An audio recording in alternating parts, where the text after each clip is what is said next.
Hey everybody, this is your market update for Tuesday, March 21st. And the first thing that I wanted to mention is in regards to the existing home sales report that came out earlier today for the month of February, which actually showed that existing home sales increased by 14.5%, which was higher than what the market was anticipating. So certainly a great way to start the day with some solid news for the housing market.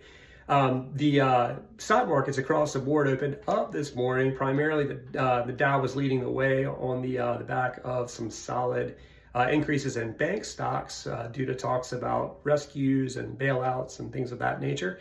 Dow initially opened the day 314 points up. NASDAQ and S&P 500 up as well.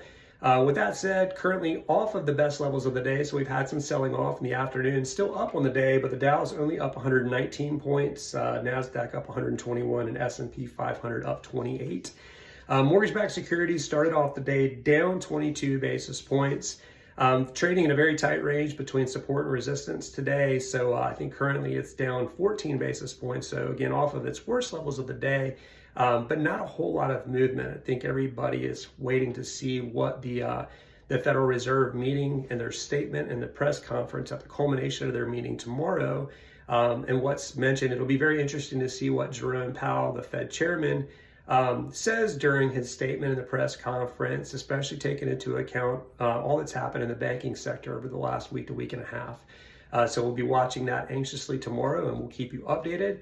One thing I did want to point out to you, I always talk about as part of inflation reports that take into account shelter costs. The shelter costs are oftentimes lagging. And so because of that, you don't always get to get the opportunity to see what more accurate inflation numbers really look like.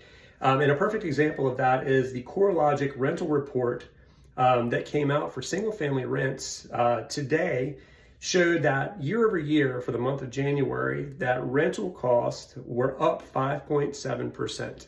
But when you look at that compared to the year over year numbers for December that were up 6.4%, we can definitely see that the shelter costs are decelerating. And once those decelerating rental figures actually start to show up in the inflation numbers, I think that we'll get a more accurate idea of what inflation is actually doing. And we'll support that inflation is in fact coming down more than what the previous reports have indicated. So on to the Fed meeting tomorrow. We'll wait and see what happens. We'll keep you updated. I hope you have a great day.